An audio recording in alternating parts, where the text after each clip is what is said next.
importa para a prática, que é uma abordagem no pronto-socorro, né?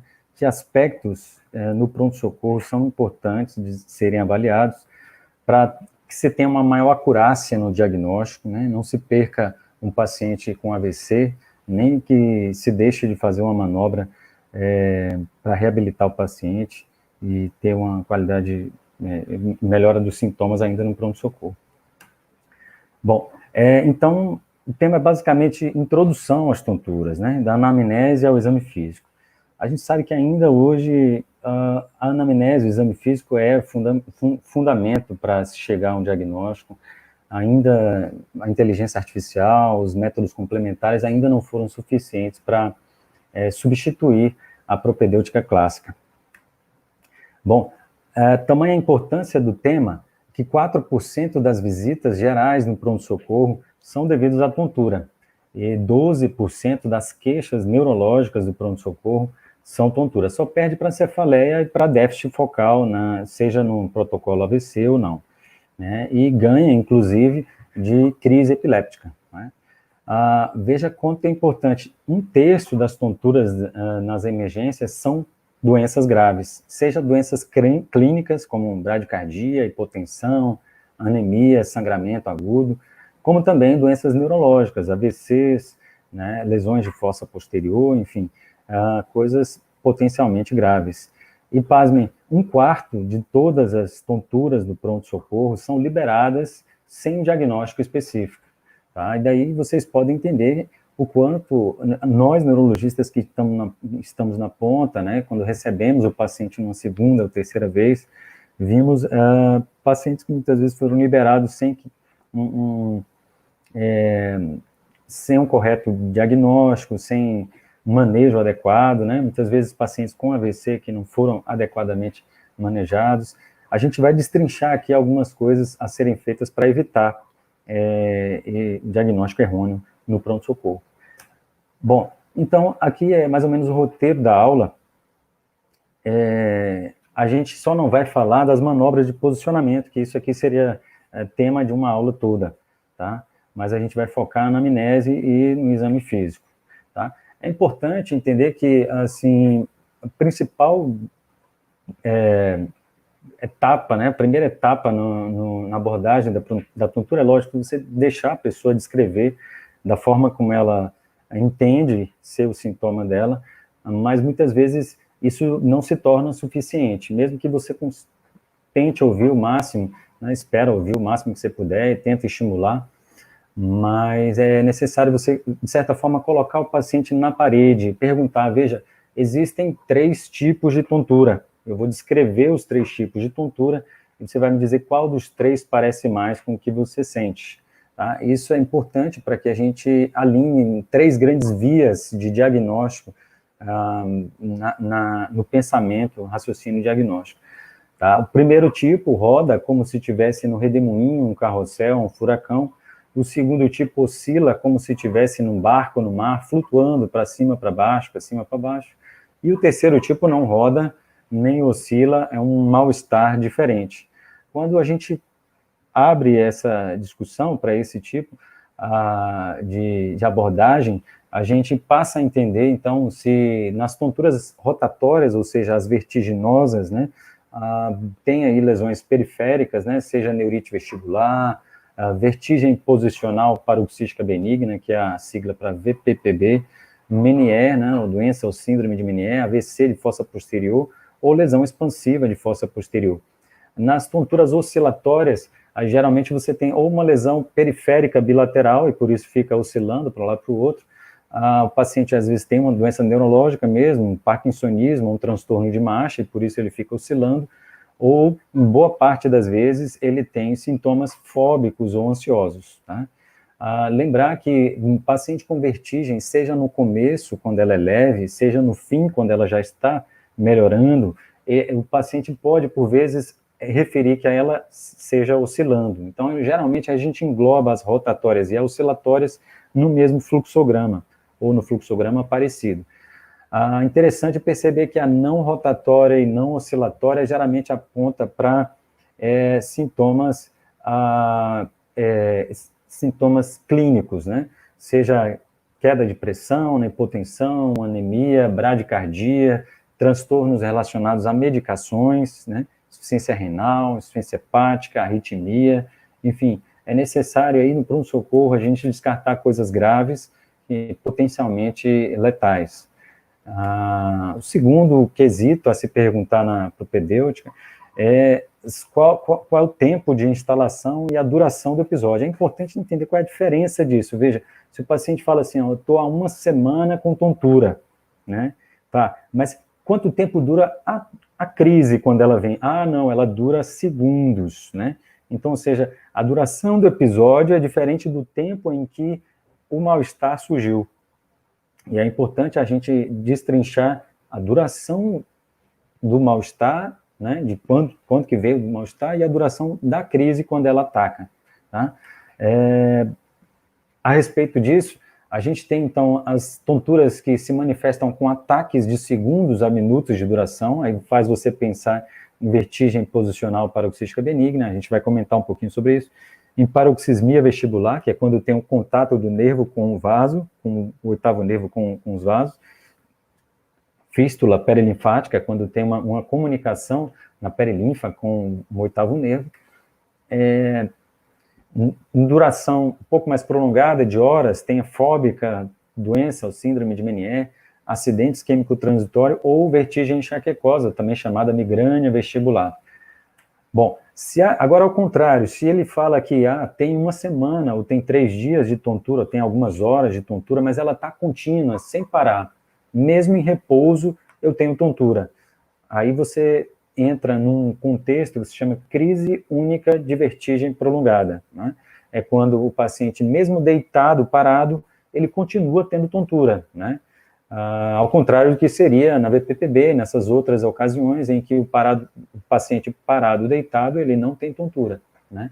Mas quando ele se move ou quando ele faz alguma coisa, é que aparece a tontura. Então, as crises únicas de vertigem prolongada, elas podem ter causas periféricas, como no caso da neurite vestibular, ou causas centrais, lesões de tronco ou cerebelo, ou ainda tonturas psicogênicas, quando são oscilatórias, né, de longa duração, e quanto mais duradoura a tontura mais essa possibilidade vai estar presente, e também, por outro lado, né, lesões estruturais também vão ser um diagnóstico diferencial, e o exame físico aí é, então, fundamental para diferenciar essas duas etiologias. Bom, o terceiro aspecto a ser considerado é a caracterização clínica. Tá? Aqui a gente vai focar muito na crise única de vertigem prolongada, que a gente acabou de comentar. Um paciente que tem uma tontura e que não passa por algumas horas, né? Não são crises curtas, é uma crise que fica direto, sem parar, mesmo em repouso deitado. Tá? Existe uma outra caracterização que seja a vertigens e tonturas recorrentes, né? Menier, por exemplo, vertigem enxaquecosa, e aí várias outras. Vertigens posicionais, seja a vertigem posicional paroxística benigna, seja a vertigem posicional central, seja as vertigens enxaquecosas também. Então, há várias outras, aí cada item desse é uma aula e daria muito pano para manga, e não é o propósito aqui dessa aula. E tonturas e instabilidades crônicas também é um outro capítulo que a gente se encontra mais no ambulatório, geriatria ou de neurologia, e que também não é o propósito dessa aula. Então, a gente vai, basicamente, falar um pouquinho de vertigens posicionais, mas vamos focar muito mais em crise única de vertigem prolongada, que é o que o clínico costuma ver, né? O médico geral acabou de se formar, ele vai para o plantão numa UPA, plantão em pronto-socorro, em qualquer lugar, no hospital, ele vai se deparar com isso, né? 4% das visitas de pronto-socorro são isso, e boa parte delas são AVC, a pessoa precisa mesmo saber o que fazer, não taxar tudo como labirintite e tratar todas da forma igual, não é assim que se faz, a gente vai explicar direitinho isso ao longo da aula. Bom, fatores desencadeantes, esse é um quarto quesito na anamnese extremamente importante. Perceba o seguinte, o paciente às vezes fala, vocês todos estão me ouvindo? Estão me ouvindo, coordenadores, aí? Tá tudo tranquilo? Sim, tudo tranquilo. Qualquer coisa a gente sinaliza. Tá tudo perfeito. Certo. Então, imagina, o paciente às vezes fala assim, quando eu estou deitado, quando eu deitado levanto, eu tenho tontura. Tá? Essa informação carece de muitos detalhes, porque quando deitado levanto, eu aciono dois mecanismos, tanto o mecanismo otolítico, que diz respeito à movimentação da cabeça em relação ao corpo, tá? Quanto também o movimento de baroceptores, que diz respeito ao movimento do corpo em relação à gravidade, tá? Então, de que forma eu poderia entender a fisiopatologia do sintoma do paciente? Se eu anular um e investigar o outro, eu consigo entender melhor. Então, perceba, se eu pergunto para o paciente, se você está sentado e levanta, você tem tontura?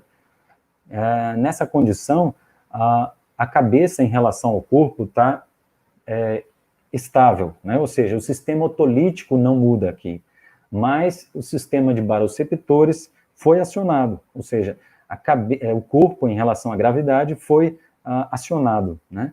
Então, basicamente, você entende que a fisiopatologia está nos baroceptores e tem como principais causas aqui hipotensão ortostática, seja ela relativa, decorrente de medicamento, ou absoluta, constatada mesmo nos níveis tensionais e aferição da frequência cardíaca, ou ainda, se o paciente fala que quando ele começa a andar tem tontura, né, aí, especialmente se o paciente fala que a tontura que ele sente não é bem na cabeça, é no corpo, né, aí você pode pensar em transtornos de marcha, parkinsonismo, distonia de membros inferiores, né, e aí vai.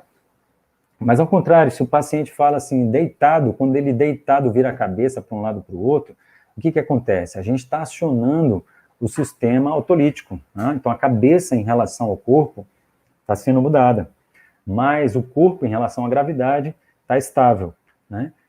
A fisiopatologia, nesse caso, então, é o sistema otolítico. E o que a causa principal, né, de patologias do sistema otolítico é a vertigem posicional paroxística benigna. O problema dos cristais dentro dos canais semicirculares, né, que uma vez fora dos lugares, podem, quando a gente vira a cabeça, o corpo não entender que o cristal saiu do lugar, e por isso mesmo ele gera sintomas de náusea, vômito e desequilíbrio naquele momento exatamente de segundos de duração.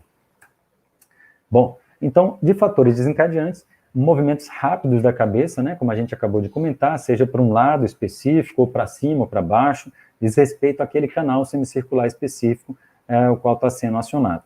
Tá? E também movimentação da cabeça na cama. Geralmente, quando o paciente fala, quando eu deitado viro para a direita que eu tenho tontura, quando a gente examina, geralmente é uma VPPB mesmo, canal posterior à direita.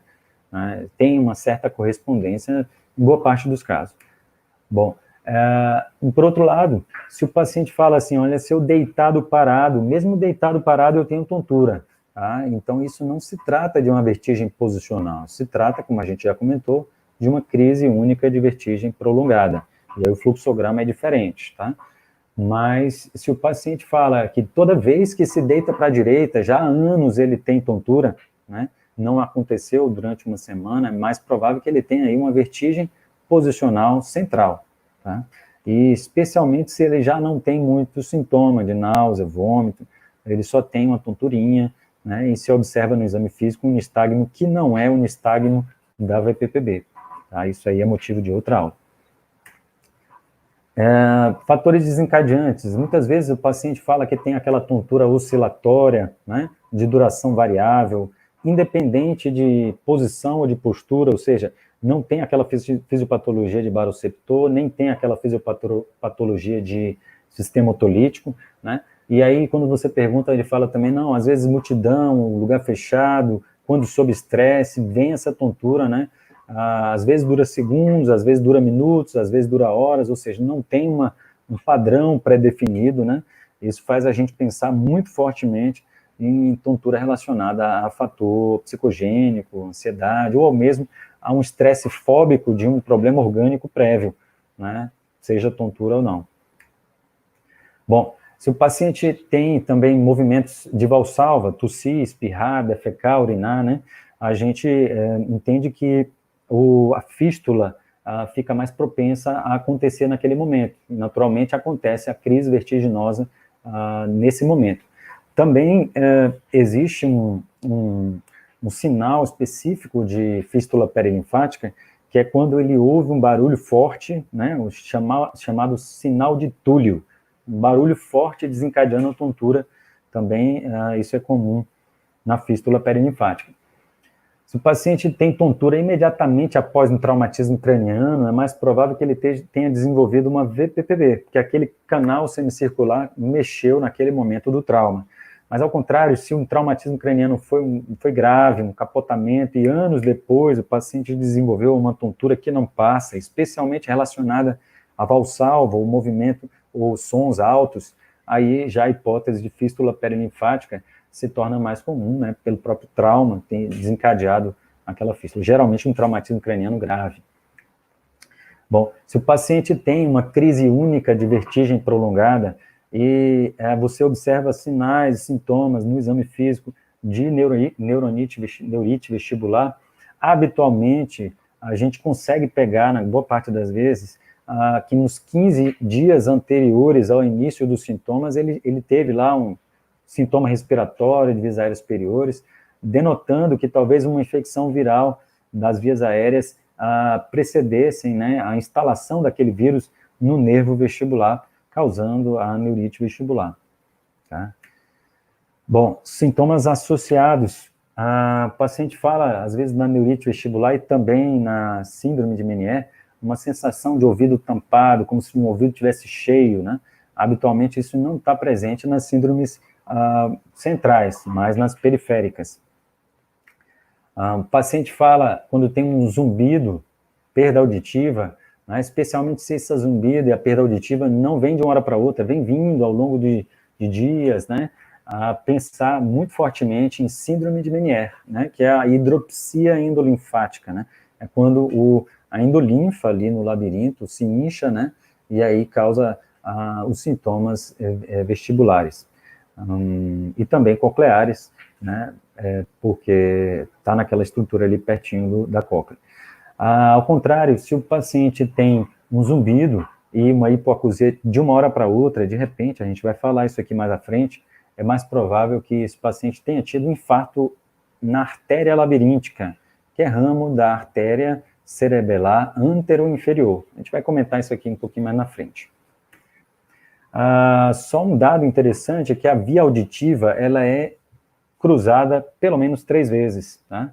De maneira que se a gente tem uma lesão no sistema nervoso central em algum lado, dificilmente a gente vai ter a perda auditiva naquele lado, ou no lado contrário, porque o outro lado vai compensar esse déficit, tá?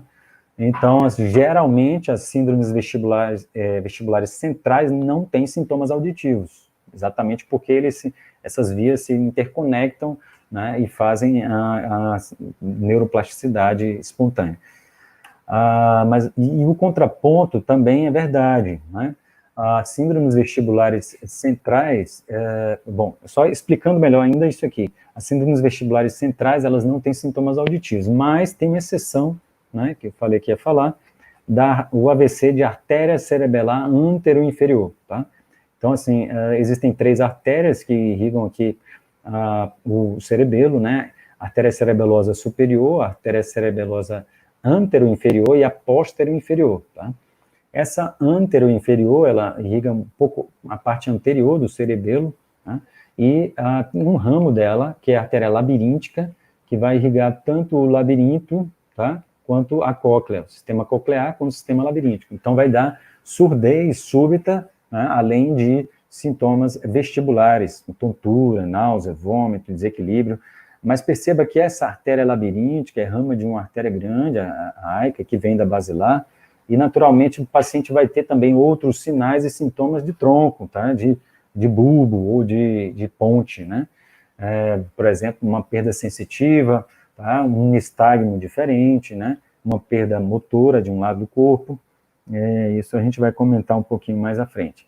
Uma outra condição em que lesões extensas na ponte, né, como a gente comentou lá, como as vias são cruzadas, muito raramente isso acontece de perder a audição. Bom, o contraponto também é verdade, né? Geralmente as síndromes vestibulares periféricas têm sintomas auditivos, né? Por quê? Porque aqui no nervo periférico é onde se encontra a parte coclear, do nervo vestíbulo coclear, e também a parte vestibular do nervo vestíbulo coclear. Então, por exemplo, Meniere, né, neurite vestibular, todos vão ter aí o zumbido, perda auditiva, sensação de plenitude auricular, né, isso é bastante comum. Um termo que a gente usa muito é labirintite, né, labirintite é extremamente raro, a gente vai comentar um pouquinho mais na frente. Apesar de muita gente falar de labirintite, na maior parte das vezes o que a gente quer dizer é VPPB, que é muito mais comum do que labirintite. Labirintite denota inflamação ou infecção do ouvido, né? Habitualmente o paciente tem febre, né? Calafrio, tem secreção no ouvido, né? Alguma lesão herpetiforme nessa via. Então, não é o que a gente encontra na prática. A VPPB, perceba que ela é uma exceção a essa regra de que as síndromes vestibulares periféricas têm sintomas auditivos. Ou seja, a VPPB não tem sintomas auditivos, a não ser que a causa dela seja algo no nervo vestibular. Por quê? Porque a VPPB acomete aqui os canais semicirculares, né? Ela não acomete a cóclea, tá? Mas se o paciente tiver um Meniere, ele pode predispor a VPPB, né? E, então, se ele tiver uma neurite vestibular, ele pode predispor a VPPB, né? Então, previamente, ele já tinha um sintoma auditivo, e aí ele desenvolve uma VPPB, isso é possível, tá? Bom, de sintomas associados, também é importante entender que a visão dupla, se o paciente tem uma crise única de vertigem prolongada, ou seja, o paciente fala, não, eu estou com tontura rotatória de 2, 3 horas, né, e ela não para, e junto com isso eu estou vendo duplo, tá? Mesmo sem tontura, enfim, na hora quando está mais leve, eu vejo duplo, e quando eu fecho qualquer dos olhos, a tontura desaparece, tá? Isso se chama diplopia binocular, ou seja, é necessário as duas oculares estarem abertas para que eu veja 2, né? Então, essa diplopia binocular, ela aponta para um problema neurológico, habitualmente preocupa, tá? É um sintoma que o paciente descreve, e se ele não descreve, você deve ir atrás também, porque ele é extremamente importante. Diferenciar de diplopia de oscilopsia, que é a tontura, a visão dupla, que acontece quando o paciente tem um nistagmo, tá? Na hora do nistagmo, se ele está vendo duplo, isso não é diplopia, isso é oscilopsia, tá? Se o paciente descreve que está perdendo a profundidade, né, geralmente isso acontece em episódios de evento vascular na artéria cerebelar póstera inferior, a PAICA, né? O paciente descreve que não consegue, o que veria lá, vê aqui, e o que vê aqui seria ver aqui o que é lá e o que é lá vê aqui. Enfim, a perversão da senso-percepção do espaço, ou as coisas de cima para baixo, né? Isso também acontece na síndrome de Wallenberg, que é a síndrome que acomete aquela artéria ali. O paciente, às vezes, também descreve dificuldade de deglutição, alteração de força de um lado, sensibilidade de um lado, aí fica fácil a gente entender que essa crise única de vertigem prolongada é decorrente aí ou de um tumor de fossa posterior, né? Fossa posterior, entenda aí cerebelo e vias, né? Cerebelo, tronco cerebral, né? Ou seja por um evento vascular ou qualquer outra coisa nesse sentido. Bom, se o paciente fala assim, eu estou com uma dor de cabeça, e geralmente essa dor de cabeça tem aqueles critérios de enxaqueca, um pulsátil, unilateral, com náusea, vômito, fonofobia, dura de 4 a 72 horas, né? Forte intensidade, tá? Então, assim, se o paciente, junto com a tontura, ele tem, ou próximo da tontura, ele tem os sintomas de enxaqueca, né? É de se pensar que seja migrânia vestibular ou enxaqueca, vertigem enxaquecosa, que é a mesma entidade. Aqui, sim, é a verdadeira labirintite, como a gente havia falado, lesões herpetiformes, seja no palato, na língua ou no pavilhão auricular, devem ser procurados sempre que o paciente tem tontura. Se ele tem também uma paralisia facial tipo periférico, que a gente vê aqui nesse primeiro quadrinho aqui, né? Aí sim pensar em uma síndrome que se chama Hansen-Hunt, né? Uma infecção pelo herpes zoster no 7º e no 8º nervo, né? Isso é uma lesão, apesar desse 7º nervo ser periférico, ele provavelmente está acometido lá, na junção dele do 7º com o 8º, isso é grave. Bom, se o paciente tem, e nesse caso, inclusive, só para realçar, esse paciente não pode ter tratamento domiciliar, né? Isso é grave, o paciente deve receber a ciclovir-venoso internado, porque ele pode desenvolver uma meningite por zoster, que é extremamente grave também. Bom, sintomas associados, o paciente tem vômito, mas que não tem náusea, pensar em vertigem central. A gente vai explicar isso um pouquinho mais na frente, guarda só essa informação. Se o paciente tem náuseas e vômitos, especialmente com dor de cabeça, tá? Pensar em migrânia vestibular. Mas se o paciente tem náusea não precedida, vômito não precedido de náusea, ou seja, a gente chama de vômitos em jato, né? Pensar que talvez esse tumor de fossa posterior esteja comprimindo ali as estruturas, fazendo hipertensão intracraniana, né? E por isso mesmo o paciente esteja com vômito, tá? Vômito não pela tontura, mas pela hipertensão intracraniana. Esse quadrinho é interessante, mas do ponto de vista prático ele não deve ser levado à risca isoladamente, tá? Mas ele tem a sua importância. Imagine os núcleos vestibulares no tronco, e tem dois pares, né? Tem um núcleo superior, um núcleo lateral, um núcleo medial e um núcleo inferior, de cada lado do tronco cerebral, tá? O núcleo vestibular superior, ele se dirige para o córtex e dá aquela sensação de percepção consciente de tontura. Os núcleos vestibulares lateral e medial, eles auxiliam na sensação de náusea, vômito, e também dão a oscilopsia, o nistagmo correspondente. E os núcleos vestibulares inferiores, eles se dirigem ao trato vestíbulo espinhal e dão a sensação de desequilíbrio. Então, assim, perceba que há uma ligeira diferença entre os tipos de núcleos, né? De maneira que eu posso acometer só o núcleo superior e ter só a percepção de tontura sem muito nistagmo e sem muito desequilíbrio. Eu posso ter um acometimento dos núcleos medial e lateral e ter muito nistagmo, mas sem muita tontura e também sem muito desequilíbrio. Eu posso ter um acometimento dos núcleos inferiores e ter muito desequilíbrio, sem muito nistagmo e sem também a percepção consciente de tontura. Então, assim, isso acontece, então, essa desproporção, essa desarmonia acontece geralmente pelo acometimento de núcleos específicos no tronco cerebral. Então, quando você vê assim, é só uma tonturinha, é essa que você tem que se preocupar, né? Ao contrário, no nervo periférico, essas três emergências, né, aferências ou eferências, elas se dirigem lá ao labirinto, tá? E de forma harmônica, tanto a percepção consciente de tontura, quanto o nistagmo, quanto a náusea, vômito e a instabilidade postural acontecem ao mesmo tempo de forma harmônica. Bom, então só revisando o que a gente falou até agora, as vertigens periféricas costumam ter sintomas auditivos, né? As centrais não costumam ter, a não ser que seja uma perda auditiva súbita e pensar então no AVC de artéria cerebelar antero-inferior. Sinais e sintomas nas periféricas costumam ser harmônicos, enquanto, né, com náusea, vômito, desequilíbrio e tontura ao mesmo tempo. Já na vertigem central costumam ser desarmônicos, pode ter um sem o outro, né? Sinais e sintomas de tronco cerebelo, logicamente, na periférica não tem e na central tem.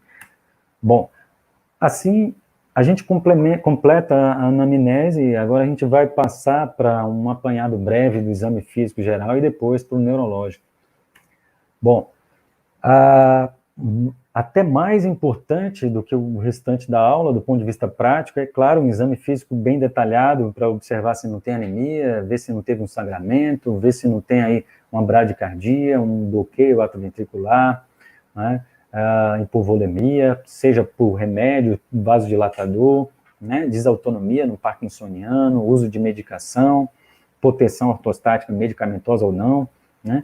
Eu me lembro muito bem que eu estava num R1 de neurologia, quando um colega me passou um paciente, falou, não, ele é tontura, né? Você viu o paciente? Não vi, mas é tontura, é para você ver.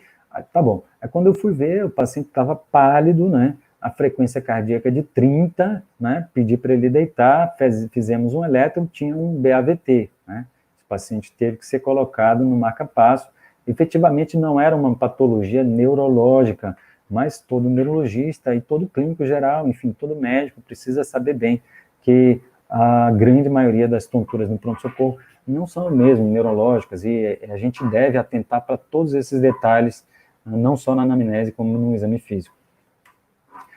Genérico também no exame físico, importante saber se ele tem uma patologia prévia neurológica, uma neuropatia periférica, um parkinsonismo, observar marcha, o tremor, conforme Gabriel já comentou ali com vocês, né?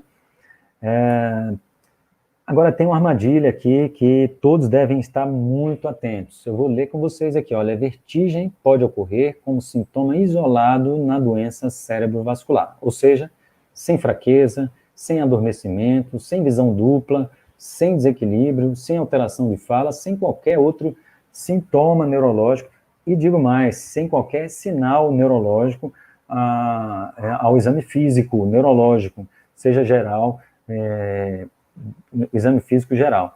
Então, assim, 11% das vertigens isoladas do pronto-socorro são AVC. Tá? E aí é que está o grande problema que a gente tem aqui nessa aula como principal objetivo, deixar essa mensagem de como lidar com isso. Vamos lá. Olha, complementando essa armadilha, 30% dos AVCs de cerebelo não são diagnosticados na primeira visita à emergência. E a maioria deles foram avaliados por um neurologista. E 3/4 deles fizeram tomografia e, logicamente, estava normal. Né? É muito comum. O paciente, não, ela já fez a tomografia, é uma tontura, está bem, pode liberar. Veja só, existe aqui 3 problemas da tomografia, né, na crise única de vertigem prolongada. A primeira é que a tomografia tem um artefato muito grande ali no tronco, né?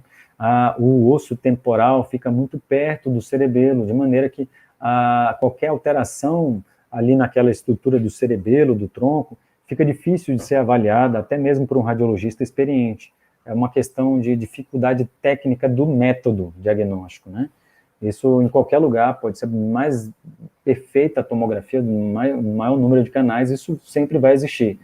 A segunda questão é que se o paciente se apresenta no pronto-socorro com queixas de menos de 24 horas de tontura, com crise única de vertigem prolongada, é possível que esse paciente tenha uma lesão vascular, um AVC isquêmico, e que a tomografia não vai ver, assim como não vê também nos AVCs outros isquêmicos, né? A tomografia pode, muitas vezes, só evidenciar a lesão depois de 24, 48 horas, né? Então, a ausência de lesão na tomografia não descarta alteração, né? E o terceiro fator ainda, que complica ainda mais, é que boa parte dos AVCs de tronco, cerebelo, são pequenos AVCs relacionados à doença microvascular, que até mesmo na ressonância não são vistos. A gente vai, inclusive, comentar isso aqui daqui para frente. Mas, objetivamente, se há uma suspeita de AVC na crise vertiginosa isolada, o exame a ser solicitado é ressonância. Mas aí tem um problema, veja, nenhum pronto-socorro, até mesmo nas grandes cidades, grandes metrópoles, faz ressonância de crânio como protocolo de tontura, crise única de vertigem prolongada. Né? O que fazer? A gente vai comentar agora daqui para frente. Bom, só voltando à armadilha, vertigem pode ocorrer como sintoma isolado de doença cerebrovascular. Se você tem um exame físico, lição, né, exame físico direcionado. Se você tem sinais e sintomas de tronco, é fácil. Mas se você não tem sinais e sintomas de tronco, né, como a gente comentou, um exame neurológico normal, um exame neurológico básico normal, é necessário fazer um exame específico para essa situação, é o que a gente vai comentar daqui para frente. Então, existe uma escala chamada ABCD2, tá? É uma escala introduzida na neurologia vascular para acidente isquêmico transitório. Tá? Ela tem como critérios a idade, maior que 60 vai pontuar 1, a pressão maior que 140, ou diastólica maior que 90 vai pontuar 1, se tem afasia, plegia, né, afasia pontua 1, plegia 2, e a duração, se é menor que 10 minutos, não pontua, entre 10 e 59 minutos pontua 1, e maior que 59 minutos pontua 2. Essa escala foi utilizada para acidente isquêmico transitório, aquele paciente que tem, por exemplo, uma fraqueza em um lado do corpo e que melhora no pronto-socorro, e aí você vai estratificar. Esse paciente pode ir para casa, ele precisa ficar internado na unidade fechada, ou ele pode ir para uma unidade de investigação rápida. Né? Se era menor que 3, ele ia para a investigação rápida. Né? Se era entre 3 e 6, ele ia para uma unidade aberta. E se ele tinha maior que 6, ele ia para UTI. Mas aqui, essa escala foi modificada para crise única de vertigem prolongada. Perceba que o paciente aqui em questão, ele não tem afasia, né? A gente comentou aqui que ele não tem déficit neurológico, que ele não tem fraqueza, né? E que geralmente o paciente com tontura, ele não chega no pronto-socorro em menos de 1 hora, né? Ou seja, ele já vai pontuando aí, né? Já pontua 2 em duração, né? E só basta, então, o terceiro critério, que é diabetes, tá? Para poder a gente, ou diabetes, ou pressão, ou idade, para a gente validar como de risco, e por isso mesmo ter um olhar especial para esse paciente. Só fechando o que eu estou falando, todo paciente com crise única de vertigem prolongada, isolada, tem 2 no ABCD2, tá? Então ele já tem já ganha 2, porque a duração dele é de pelo menos 1 hora de duração, né? Então basta ele ter aí, ou a idade acima de 60, ou a pressão acima de 14, ou de 90, de diastólica, ou de diabetes mellitus, para você entender que esse paciente é de alto risco, e esse paciente já deve ser internado, investigados vasos cervicais, intracraniano, e também a ressonância de crânio. Essa é uma forma de avaliar extremamente sensível, né? Você não vai comer bola, com certeza não. Tem uma sensibilidade muito alta. Mas ainda melhor do que o ABCD2 é uma outra escala que a gente vai comentar daqui a pouco. Só as ressalvas em relação ao ABCD2 é que nunca você deve deixar de fazer o exame neurológico completo, né, em todo paciente, com especial atenção para o equilíbrio axial e apendicular. Especialmente na manobra, essa manobra de desdiadococinesia com um braço de cada vez, né, com a mão de cada vez, né. Ela é mais sensível para detectar déficits de desdiadococinesia finos. Também, lógico, saber se ele consegue se levantar sozinho, se ele consegue ficar na cama sozinho sem apoio, enfim, deixar ele andar, se ele conseguir andar, enfim, essas coisas todas da propedêutica básica. Bom, e uma outra ressalva é nunca deixar de fazer o RINTS. RINTS é a outra escala que a gente vai falar daqui para frente. Mesmo que o ABCD2 já defina, o paciente precisa ficar internado em tal local, precisa ir embora, mesmo assim, faça ainda o RINTS, se você souber e tiver segurança de fazer.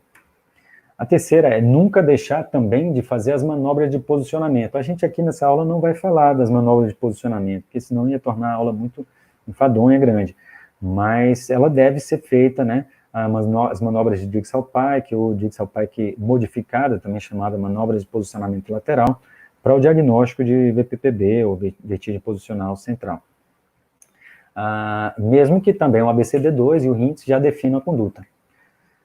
Então, vamos falar um pouco da escala RINTS. Né? O que é RINTS? Veja só, aqui esse quadrinho tem uma série de escalas, né, usadas para as desordens vestibulares agudas, né, no pronto-socorro, enfim, numa unidade de atendimento de urgência. Observe que o RINTS tem uma sensibilidade muito alta comparada aos demais. Tá? A boa parte dessas escalas aqui, elas avaliam com déficit já presente, por exemplo, alteração de fala, alteração sensitiva, de marcha, né, alteração de tronco, achados centrais, e outros aqui avaliam ultrassom, linfócito, enfim, outros achados que têm uma sensibilidade e uma especificidade não muito boas. Habitualmente, na prática, a gente usa mesmo o ABCD2 e o RINTS, especialmente o RINTS, que é a escala mais acurada, que tem uma acurácia melhor para predizer se tem um evento vascular ou não na crise única de vertigem prolongada.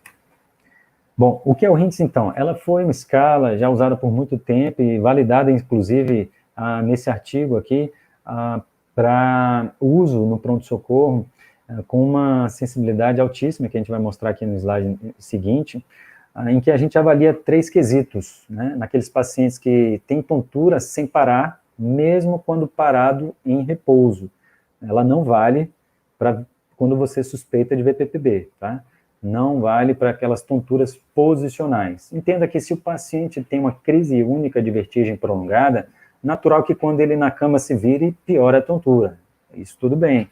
Mas se ele deitado parado continua tendo tontura, isso não é uma vertigem posicional, isso é uma crise única de vertigem prolongada. Então, você deve aplicar o RINTS nesse paciente.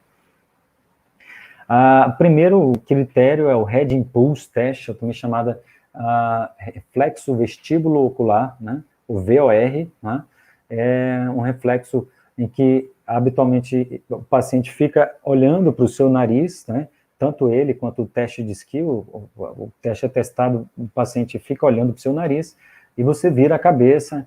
Eu vou mostrar um vídeo aqui bem esclarecedor, e ele deve manter a fixação do olhar no seu nariz o tempo todo, tá? Se ele falha, acompanhando a cabeça, o movimento da cabeça, significa que o reflexo de fixação do olhar foi perdido, tá? E esse reflexo tem uma integração no sistema periférico maior do que no central. A gente vai explicar direitinho. A segunda coisa é o nistagmo, avaliar o tipo de nistagmo para saber se é central ou periférico. E a terceira coisa é o teste de skill, que também a gente vai falar, que aponta mais para uma lesão central. Então, o head impulse aponta mais para o periférico, o nistagmo há de se ver se é periférico ou central, e o teste de skill aponta mais para a central. Bom, segunda armadilha, a ressonância com difusão precoce tem uma baixa precisão diagnóstica para detectar pequenos AVCs, e, portanto, não pode substituir o exame e o julgamento clínico. Quem fez essa afirmação é uma das descritoras daqueles pontinhos lá, daqueles núcleos vestibulares no tronco de Teriche. Então, é comum, tá, neurologista, residente de neurologia, observar, muitas vezes, um paciente que tem um hint alterado para AVC, e o paciente interna, faz a ressonância, e a primeira ressonância é normal. Mesmo assim, a gente continua dizendo, não, esse paciente tem AVC, né? E aí a gente repete a ressonância com cortes finos, com uma sequência de difusão coronal e tal, e a gente detecta lá a lesão na estrutura que a gente imagina que está comprometida. E outras vezes a gente repete essa ressonância 2, 3 dias depois e aparece a lesão também. Então, até mesmo a ressonância pode ser normal no evento vascular. O AVC, o HINTS é realmente uma escala mais sensível. Tá? Esse é aquele artigo que a gente comentou lá, né, que validou a escala HINTS. Perceba aqui que a sensibilidade do HINTS é 100%. Ao contrário, a ressonância em difusão é menor, 88%. Tá? Então, o exame complementar é realmente complementar, ele não substitui o exame físico específico para crise única de vertigem prolongada. É claro que a sensibilidade, o exame sinal neurológico geral é muito pequena, de sinais oculomotores também, de ataxia de tronco grave também, outros sinais óbvios também, mas perceba que o HINTS realmente tem uma sensibilidade muito boa, e o que a gente quer é exatamente um exame extremamente sensível para que a gente não perca nenhum paciente que possa estar tendo AVC e você liberar para casa. É claro que ele vai pecar por excesso, né, e se você tem algum sinal ou sintoma de tronco, logicamente você vai ter o diagnóstico de evento vascular. Bom, o que é o head impulse? Como a gente comentou, eu vou mostrar uma figura para ficar mais elusivo, tá? Mas, é uma figura não, um vídeo. Se você quer testar o lado direito do VOR, o reflexo vestíbulo ocular do lado direito, é necessário que você vire a cabeça para o lado direito, um paciente olhando no seu nariz, ou então você retorne para a direita. Assim, tanto assim quanto assim, eu estou testando esse lado direito do reflexo vestíbulo ocular. Se eu quiser testar esse lado esquerdo do reflexo vestíbulo ocular, eu posso tanto virar para cá, quanto voltar de cá para testar esse lado de cá, lado esquerdo, né? Então, observa aqui que esse paciente tem um reflexo vestíbulo ocular alterado nesse lado direito. Ele vai tentar olhar para o nariz do examinador, né? E vocês vão ver que vai haver uma lentificação entre a fixação do olhar no nariz do examinador, do lado direito, ao contrário do que acontece do outro lado, que ele continua olhando para o examinador o tempo todo. Ó, tem uma latência, né? Ó, ele fixa bem, né? Vamos olhar. Demora para vir. E esse exame é fatigável, de maneira que se você faz uma, duas, você acaba fatigando. Mas se você, torna ele imprevisível, como agora, aí ele se torna mais facilmente visto. Aí, na segunda ele já vai fatigando. Né? Eu vou botar mais uma vez, só para ficar claro. Quanto mais imprevisível esse exame, mais, foi imprevisível, você conseguiu ver a direita. Aqui ele fixa direitinho no olho, normal do lado esquerdo. Aqui alterado do lado direito. Normal do lado esquerdo, ele continua fixando. Normal do lado esquerdo, continua fixando. Olha agora, hein? Ó, demora para vir. Então, alterado do lado direito. Quanto mais imprevisível. O segundo já é menor, porque não se tornou tão imprevisível.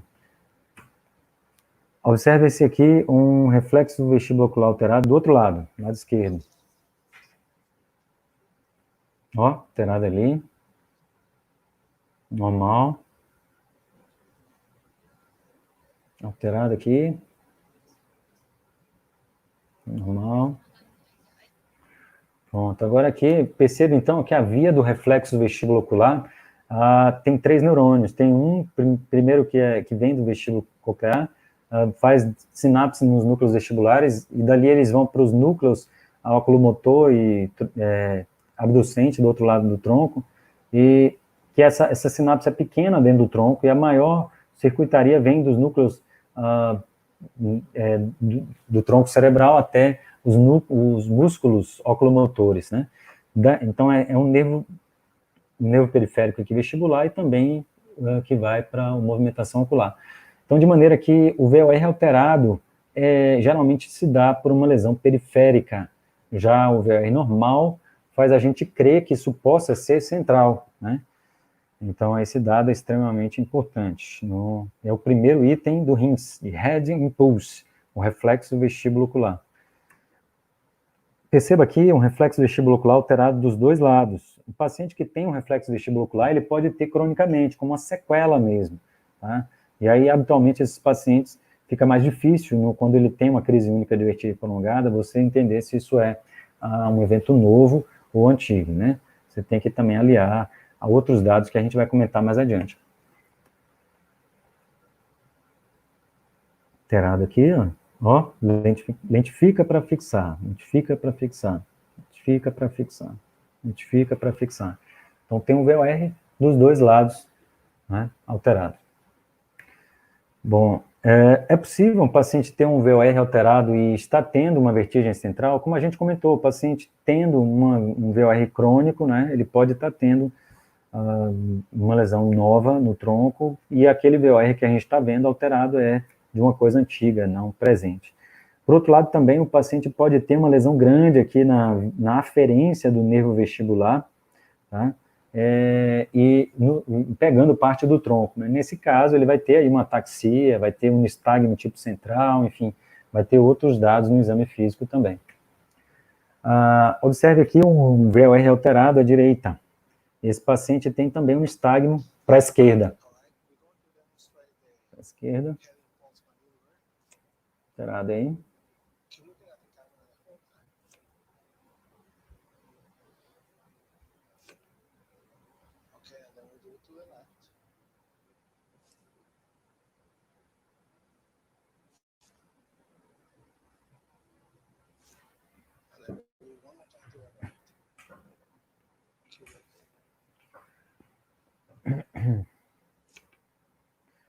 Gente, não precisa ser tão brusco, né? Basta ser como naqueles 2 primeiros slides lá, naquela força, naquela velocidade e sempre imprevisível. Em relação ao nistagmo, há de se ver as características do nistagmo para saber se é central ou periférico. E deve-se atentar para o fato de que o nistagmo espontâneo é aquele evocado quando o paciente está sentado e você observa ele na posição primária do olhar. O nistagmo posicional é aquele que é observado nas manobras de posicionamento, no Dix-Hallpike ou manobra de posicionamento lateral. Então, esse aqui é um nistagmo espontâneo, o paciente está sentado, não foi feita manobra alguma com ele, e aí você consegue ver esse nistagmo que bate para a esquerda.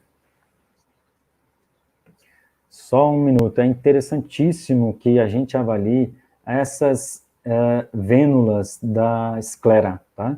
E especialmente a confluência das vênulas com a íris, tá? Nesse momento, se a gente observar todo o globo ocular, a gente perde o foco para aquilo que a gente está procurando. Então, quanto menor o aspecto que a gente avalia, maior a sensibilidade de análise do nistagmo. Uma outra coisa é que o nistagmo, você tem que olhar a direção para onde ele bate. Geralmente a direção para onde ele bate é a fase rápida do nistagmo, tá? Claro, o nistagmo tem a fase rápida e a fase lenta, mas a gente denota o sentido do nistagmo conforme a fase rápida, tá? E observa aqui que esse paciente tem um nistagmo que bate para a esquerda, tá?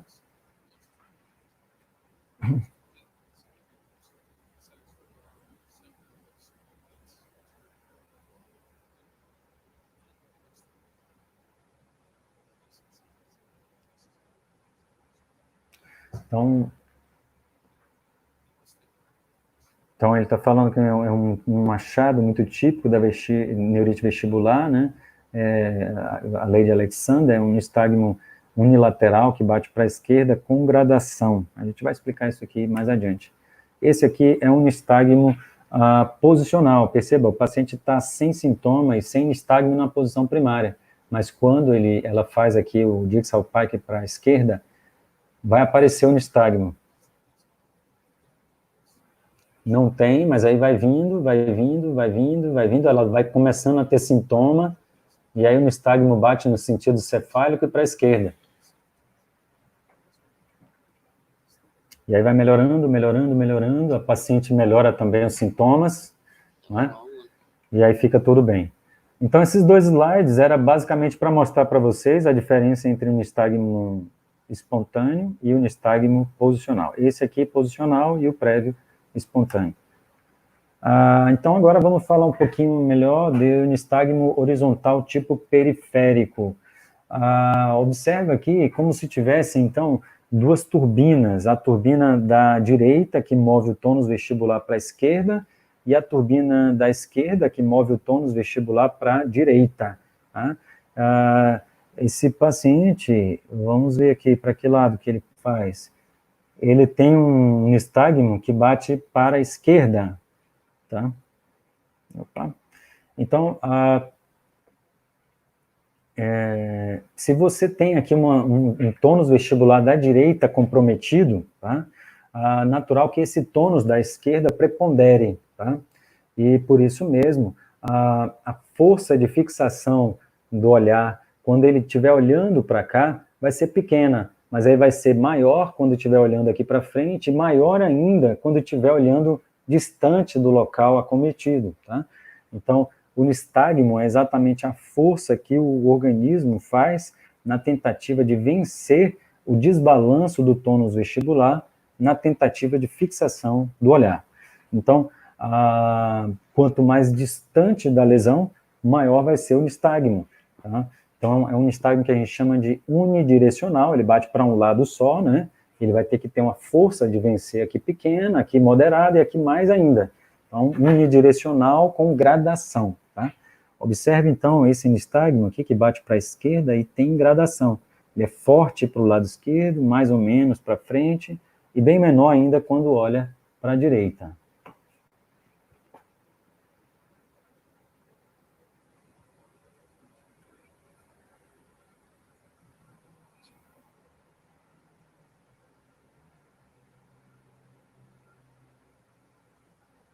Batendo sempre para a esquerda, né?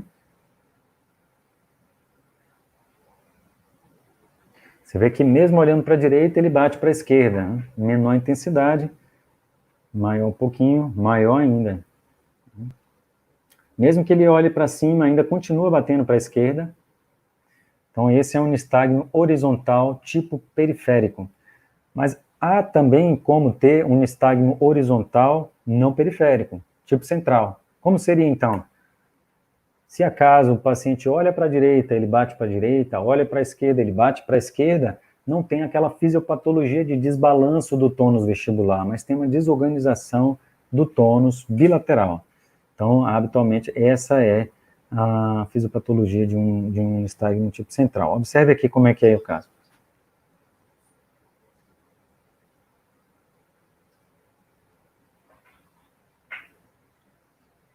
Bate para a esquerda, quando olha para a esquerda, para frente aparentemente não tem nistagmo, mas quando ele olha para a direita, bate para a direita também.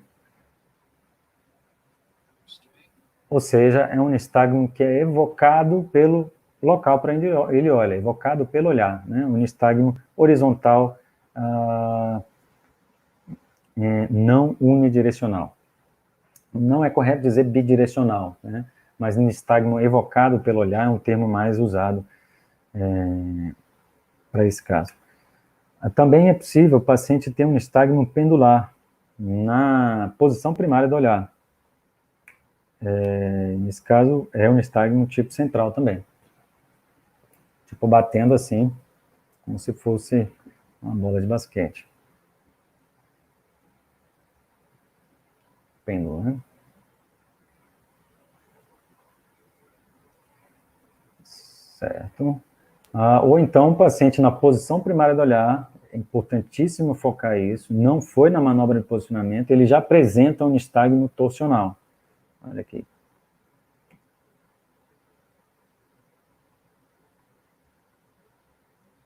Perceba aqui as vênulas rodando. Não olhe o globo ocular todo, olha só as vênulas, que vocês vão perceber que roda efetivamente, especialmente o encontro das vênulas com a íris. Pronto. É possível o nistagmo ser para cima ou para baixo. O nistagmo vertical é sempre central, tá? Para cima, upbeat. Geralmente topografa lesões no mesencéfalo, ou em vias do mesencéfalo. Tá? Perceba que a fase rápida é para cima mesmo, né?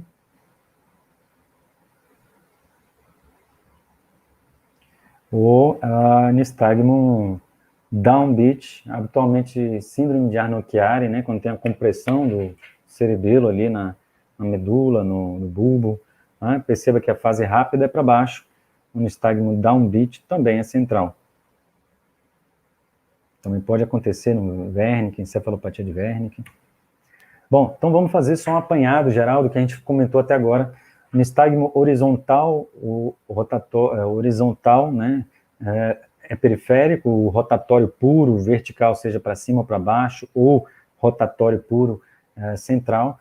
Se o nistagmo não muda de direção, ou seja, como a gente comentou, ele bate só para a esquerda, né, longe do tônus vestibular acometido, é periférico, mas se ele muda de direção, conforme ele muda o olhar, é central.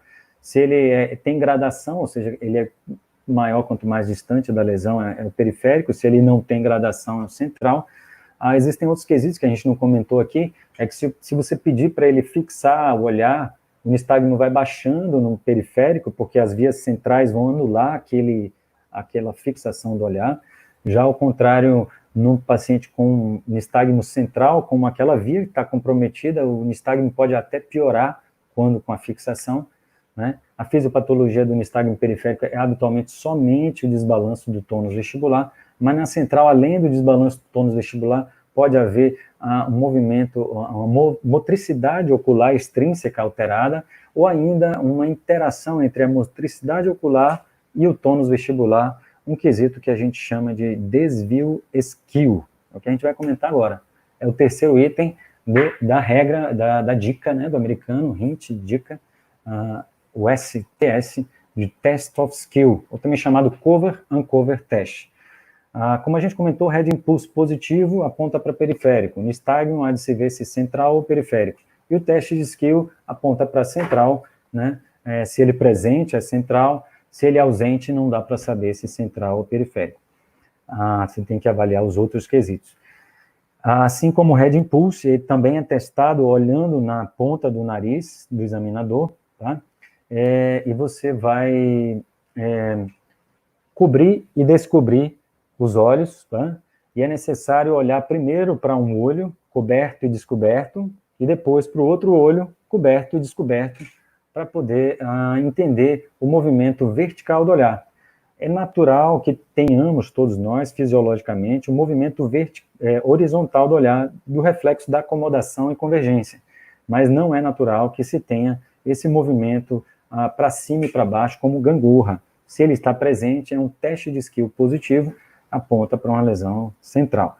Então, o desvio skill, ele tem uma integração no tronco grande, que vai desde o mesencéfalo, passando por vias em torno, vários núcleos no tronco, tá? E a topografia dele é complexa.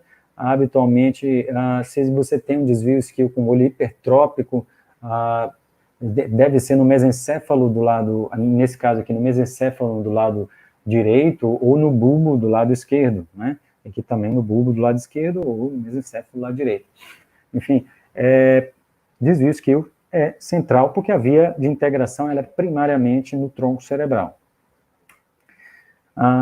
Desvio isquio, então, aqui um exemplo, tá? Feito aqui com esse teste.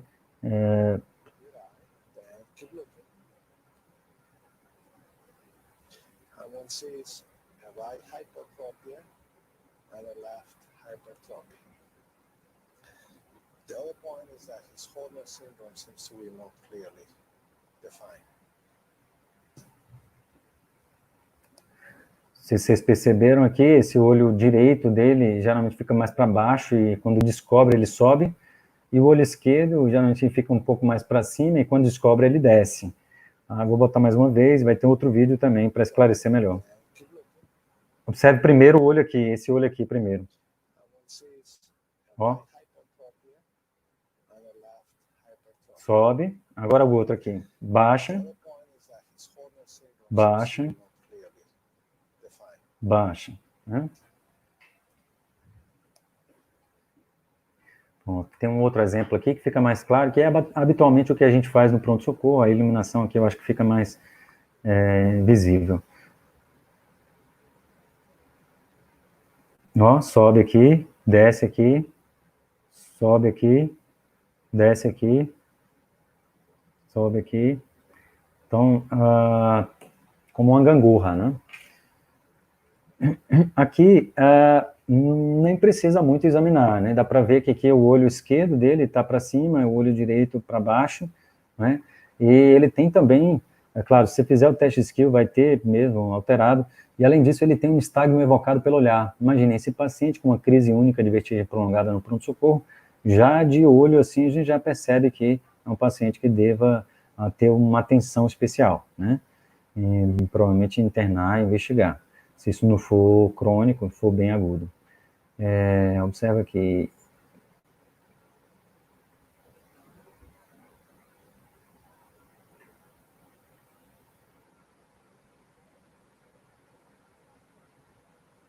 Bate para a direita, quando olha para a direita, bate para a esquerda, quando olha para a esquerda, né? Então tem aí também um nistagmo evocado pelo olhar.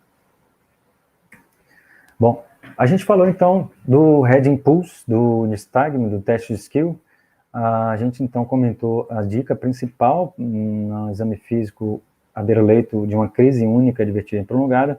Agora vamos fazer algumas ponderações importantes. Só revisando as características principais das vertigens periféricas, não necessariamente todas, o paciente habitualmente cai para o lado da lesão. Imagina aquele paciente com uma hipofunção vestibular direita, ele cai para o lado direito, né? Tem um VR alterado à direita também, e o nistagmo que bate para a esquerda, contrário à hipofunção vestibular, com gradação, né? Quanto mais distante da lesão, mais forte o nistagmo, habitualmente ele é horizontal, né? E não modifica de direção, sempre de unilateral. E esse paciente não vai ter desvio skill. Então essas são as características todas de uma vertigem periférica. Ao contrário, um paciente que tem aí uma queda tanto para o lado quanto para o outro, né? O reflexo vestíbulo ocular é normal, o nistagmo pode ser vertical, né? Ou horizontal evocado pelo olhar, ele não tem gradação, não é inibido pela fixação do olhar, e pode até ter um desvio skill. Então essas são as características das vertigens centrais. Bom, armadilha aqui, pacientes podem ter isquemia apesar de apresentarem clinicamente uma síndrome vestibular periférica. Pô, Marcos, o que você falou agora até agora não valeu de nada? Como assim? Não, não é isso. O que eu quis dizer foi que esse tipo de doente não deve ser reavaliado por outro colega. Você deve ter esse doente na sua mão, porque só você viu a gradação desse nistagmo, só viu quanto foi intenso esse nistagmo e quanto os sintomas deles eram intensos na chegada. Então, a lição é sempre reavaliar o doente com tontura e ter segurança de poder liberar, porque depois de feito o tratamento, o paciente melhora tanto os sintomas quanto também o nistagmo que você viu, né? E para você saber se melhorou, só você mesmo. A tontura Veja esses fluxogramas para poder sintetizar melhor todas as informações até agora. As tonturas, imagine um paciente que tem uma tontura que não roda, não oscila, né, especialmente quando o deitado senta ou quando o sentado levanta, né, investigar, então, causas clínicas em pronto-socorro, né, anemia, hipotensão, bradicardia, hipovolemia, diarreia, né, medicamento, enfim, e tratar adequadamente hiponatremia, insuficiência hepática, insuficiência cardíaca, e aí vai, tratar direitinho e manejar para poder ter o diagnóstico e fazer a conduta correta. Segunda, o paciente tem uma tontura rotatória, mas especialmente oscilatória, de uma duração variável, pode durar segundos, minutos, horas, independe de posição ou postura, sentado, levanta, ou seja, não tem fisiopatologia de autolítico, nem fisiopatologia de baroceptor.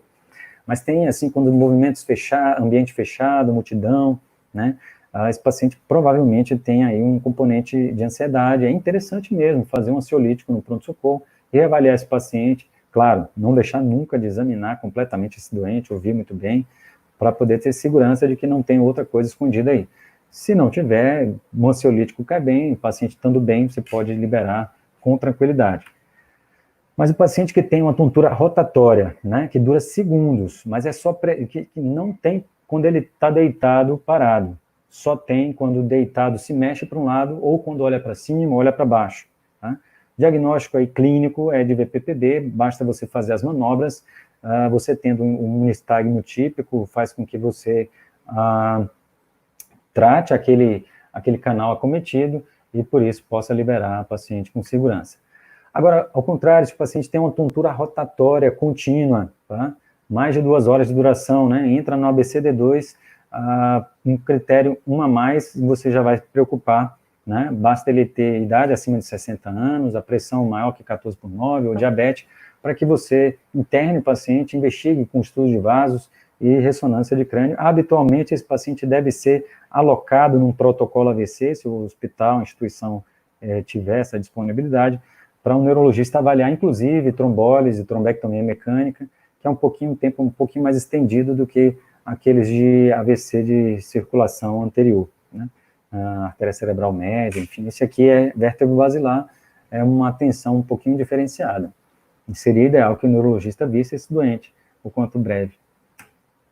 Bom, mas um outro quesito, né, dos AVC seria o seguinte: o paciente com uma tontura rotatória contínua, com uma parestesia, disartria, afasia, né, tá lógico que você já vai acionar protocolo AVC, internar, enfim, você já sabe o que fazer. Mas se o paciente tem uma tontura rotatória e tem um nistagmo tipo central, seja vertical, seja evocado pelo olhar, isso já é suficiente para você acionar tecla AVC e valorizar como uma crise vertiginosa central, tá? Pensar que esse paciente esteja tendo um AVC, tá? E considerar, independente de qualquer coisa, de que ele tem um AVC, tá? A segunda coisa, se o paciente tem uma tontura rotatória contínua, do mesmo jeito, mas que o VOR é normal, ou seja, não é periférico. Se não é periférico, é central, né? A não ser que ele esteja tendo uma VPPB, né? Fez as manobras de posicionamento e não tem VPPB, o paciente deve estar aí com uma crise vertiginosa central, você deve fazer a conduta para evento vascular. Se o paciente tem um desvio isquío, da mesma forma, também conduzir como um protocolo AVC.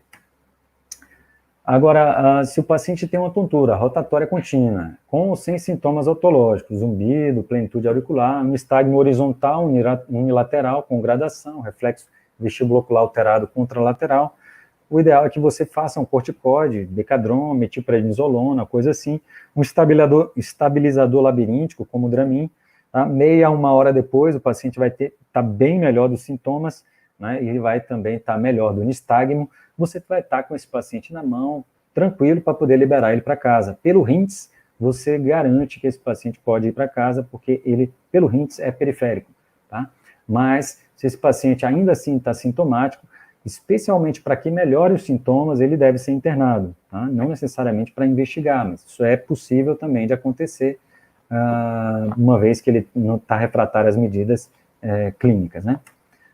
Bom, aqui encerra toda a aula, né? As manobras de posicionamento é motivo de uma outra, tá? Eu espero ter contribuído para ampliar a visão sobre a conduta, né, das vertigens, especialmente no ambiente de pronto-socorro, para que aumente a acurácia, né, que a gente não libere pacientes que não tenham que ser liberados, e ao contrário, libere esses doentes com neurite vestibular, que tem um estágio muitas vezes exuberante, com tratamento e um cuidado específico, aplicando as escalas, né, e tendo sempre o paciente nosso aliado, e para cuidar dele sempre melhor.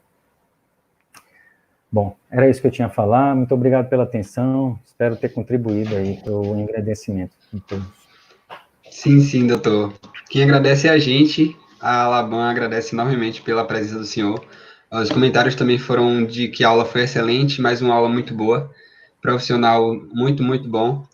A gente tem algumas dúvidas, né, algumas perguntas para fazer para o senhor, mas primeiramente quer agradecer pela aula. Obrigado, mais uma vez. Se o senhor quiser voltar, pode voltar para a plataforma.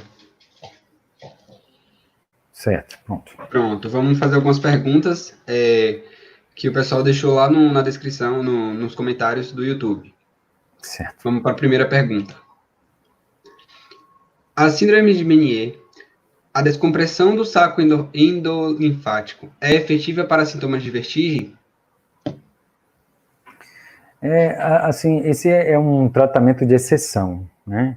Na grandíssima maioria das vezes, a gente faz estabilizador labiríntico, né? Diurético, e tem uma muito boa resposta, né? A descompressão do saco endolinfático pode ser eficaz nesses sintomas refratários. Habitualmente, isso é um contexto em que não é o neurologista que lida, né? Habitualmente é o otorrino mesmo, especialista em neurotologia. Habitualmente eu mesmo tenho alguns parceiros que a gente trabalha em conjunto, né? E essa multidisciplinaridade é extremamente importante, né? Eu faço as manobras habitualmente, por exemplo, na VPPB, e encaminho para um fisioterapeuta vestibular, às vezes para uma fonoaudiólogo vestibular também. E algumas vezes, quando tem um Menier, difícil o tratamento, eu encaminho para o otorrino, que habitualmente eles têm mais expertise do que nós, neurologistas. Mas, respondendo a pergunta, pode ser eficaz em casos de exceção. Certo. Prontinho, para a próxima. Uma crise de VPPB pode durar, no máximo, quantos dias? Pode ser frequente? Quando buscar um diagnóstico diferencial? No caso, são 3 perguntas. Certo, perfeito, muito boas. Que é a tontura mais frequente mesmo que a gente enfrenta no dia a dia. Ao contrário do que muitos falam, né? Labirintite, na verdade é VPPB mesmo. Quantos dias? Habitualmente dura 7 dias. Tá? Depende muito da imobilidade, do grau de imobilidade do doente, tá? Depende da idade desse paciente, né? E depende muitas vezes de fatores prévios. O paciente tem hipoparatiroidismo, hipotiroidismo, é muito idoso, né? Mais rígido, parkinsoniano, então ele não vai se mexer muito, né? Os canais não vão se readaptar para os lugares adequados. Então, habitualmente, a VPPB melhora sozinha, sem manobra alguma, em algum momento ela melhora, né? Mas é claro que a gente tem a função de ajudar nesse processo, né? Não só a gente, como os reabilitadores vestibulares. Respondendo à primeira pergunta, habitualmente 7 dias. Pode ser frequente? Sim. Habitualmente quem tem novamente, né?